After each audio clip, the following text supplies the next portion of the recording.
After 5 years, Anno 1800's time has finally come. Half a decade of exploring, trading, settling, fighting, and optimizing.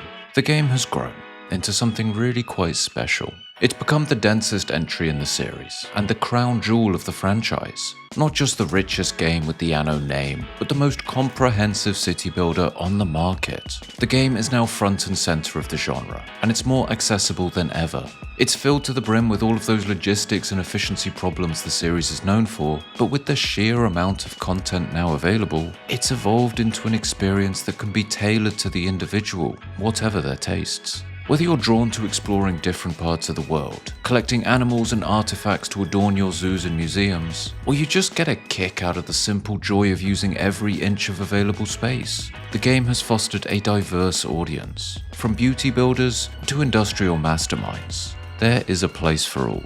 I've had an excellent time with Anno 1800 over the past few years, and when I saw the announcement of the final development update, it hit me with mixed emotions. There is the obvious excitement for its sequel, but also a bit of sadness that this lumbering machine is finally powering down. But rather than wallow in that which solves nothing, I decided to do the sensible thing. Set sail once more and relive the game one more time. Rekindle that excitement and satisfaction the game has given me, and use this video to express what it is about this game and series that has continued to grip me over the years. And it has been a long journey. 1701 was my first game back in the day, but 1404 was the one that really hit me. I played newer titles as they released, but I always kept coming back to 1404. As a franchise, it offered something different. You weren't painting cities, letting things grow on their own while you sit back. There's always something to do. A production chain to optimize, a new challenge to conquer, all that is amplified in 1800. I said I always came back to 1404. That was until I played this. It represents everything that appeals to me about the franchise. It feeds that inner German all strategy players have. When you look at it from the top level, it is quite scary. Trade routes, production chains, resource availability, wants and needs of several citizen classes. There's an ever-growing stack of things to balance that can easily come toppling down. You zero in on a game in progress and it can leave you reeling at all the things you're supposed to keep in motion. But this is the clever thing about the game. When you're playing it, advancing and progressing, it doesn't feel like this big scary balancing act, because the game walks you to that point and it makes you feel like you can manage everything it throws at you. In a new match, everything is clear-cut. One island, a handful of resources, production chains are a simple input to a simple output. Every expansion brings something new to manage. More workforce required, and in turn, more goods to keep your citizens happy. There's a chain reaction in growth as you maintain that balancing act. Though with only a few goods and resources to track, it's manageable. But at a point, there will inevitably be a material required that isn't available on your island. So you'll settle somewhere else and do that balancing act once more. But this time it is second nature. To get that material from A to B, you set up a charter route, and in doing so, you've taken a big step.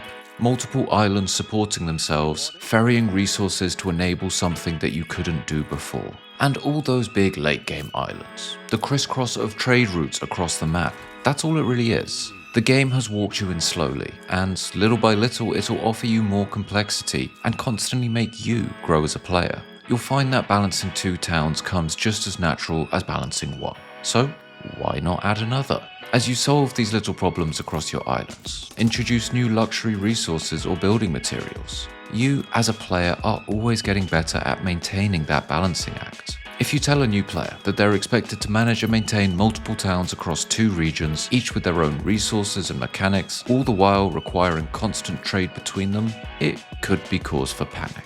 But when you get to the point of settling in the new world, developing that region, linking the two areas together via trade routes, it all comes natural. That is what has always appealed to me about the series, and especially 1800. There is so much to it, but you're constantly doing little things, developing on the micro scale. Without realizing, you are getting ever better at dealing with problems. You solve issues with ease that a few hours ago might have given you a migraine. Upon launch, players could get that satisfaction through taming the new world. But over the past 5 years, the options and possibilities have been mounting. As I said, the prospect of developing two regions simultaneously sounds foreboding to a new player. But couple that with the expansions, and that turns into 5. each with their own mechanics, systems, things to discover, activities to pursue. It's enough to make your head spin. But again, walk it in slowly. I can look at it all combined now and it's quite mind-boggling. But when you are adding things one by one, mastering one system, mechanic and region at a time, you don't feel like you're doing anything overly complex. But you are. For the record, if you are a new player looking to get into the game, I would not recommend taking everything at the same time. It's a lot. But as someone who's played for a few years, the scope of things to do, areas to expand and utilize, it's exciting.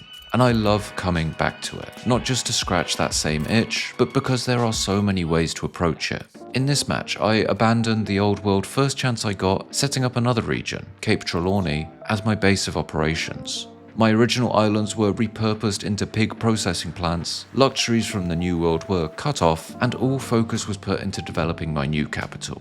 Sure, massive injustices and miseries were felt by vast swathes of the population, but it's Anno 1800. This is the Victorian approach. But then in other games I focused on my original island consistently right through the game, or I've built up other regions rather than just treating them as resource colonies, or even attempted to build up islands with no industry at all, just pristine living places for my citizens. I tend to rush to new regions and steer into that headache, but that's not for everyone. In Anno, you make your own experience. It's funny, there's such a huge balancing act going on. Every expansion, every extra island settled, every new luxury you try and get into production. You can set yourself out a very clear list of instructions, but chances are you won't follow them through. Because there is so much to do, it is inevitable you will get sidetracked. Other city builders. There's a lot of dead air, plenty of time to sit back and marvel at your creation. Wait for that money to come rolling in. And sometimes that's exactly what I want. But in Anno, there is always something that needs doing. Animals, plants, and relics to collect. You might be looking for specialists, looking for rare items, or just looking for a fight. You're coordinating on a local level and on a world level, going on expeditions and unlocking areas, creating a balance between building an armada, building your defenses, or simply building up a nice old town district. Set up your power networks, your docklands, your palace, master the seas, the skies, or nature itself. The list of things you can do is staggering, and chances are you'll find yourself sidetracked from whatever it was you were supposed to be fixing. But all those problems, they'll be there waiting for you. Despite its complexity, its abundant systems, and intimidating balancing act, if you take your time and play it smart, you've got all the time in the world. Well, unless Beryl comes knocking, of course. But again, you don't want the threat of AI leaders gunning for your territory. That doesn't have to be part of the game. Swap out all those military leaders for Benty and Willy Wibblesock and you will never feel that pressure. Or turn the AI leaders off altogether. Treat the whole world as your personal sandbox. Keep the pirates on or off depending on your mood, and tweak the game settings to be as forgiving or difficult as you like. You can make it as fast, slow, intense, or as calm, whatever floats your boat.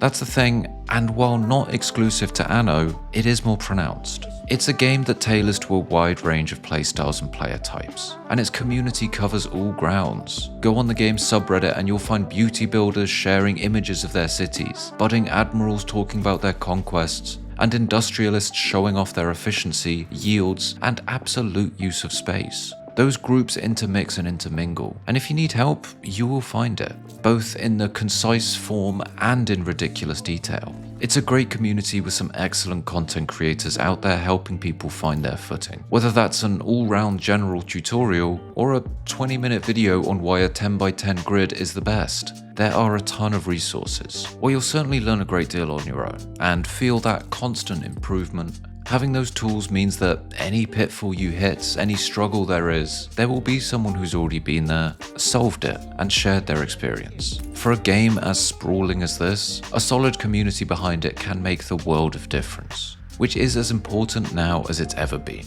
1800 felt like a big step forward for the franchise, bringing a lot of new players into the fold. But now all eyes will be on the developers Blue Byte for their follow-up. And I couldn't be more stoked for it. I know I'm not the only one excited for the Roman setting they're gearing up to, and it's the region and era I'd be most thrilled about for an Anno game. Aside from a Phoenician or Carthaginian Anno, but I am realistic. Those aren't happening. There's going to be a ton of players who see this as their perfect setting, and after the massive scope and scale of 1800, the developers know they have to deliver. They've hit so many bases over the last 5 years, seen what their audience likes and what they don't, what systems are fun, which were over the top, and turned the name from a logistics-heavy city builder into something entirely unique. Now, don't get me wrong. It's got more than its fair share of problems and issues and annoyances. As much as I enjoyed some additions, some felt unnecessary to the point of bloating the experience. But at the end of the day, this was a big step to increase the scale of an Anno game. With all that out in the air, I am so excited to see how the devs take all of those systems waving around and really nail them down into something that feels as rich, but just a bit more focused. There's so much I would love to see in the next Anno game, but I am not going to sit here rattling them off because I trust the developers. I said right at the top of this that I see 1800 as the franchise crown jewel, but I have a feeling it will soon be surpassed. But what do you think? Are you expecting Pax Romana to do things bigger and bolder than 1800, or will it struggle to keep up? Or if you have not agreed with me and consider 1800 to have fallen short, why is that? I said I wouldn't rattle off listing things that I want to see in the next game, but that doesn't mean you can't. Let me know what you're hoping to see down in the comments section. Aside from dropping the Ubisoft launcher, we can take that as a given. But anyway, thanks so much for sticking around today. If you've enjoyed your time here, consider subscribing for more strategy content each and every week. We've even got a bit more Anno content. Go check that out if you want more. But one final time. This has been Anno 1800, the most comprehensive experience in its franchise, at least until next year.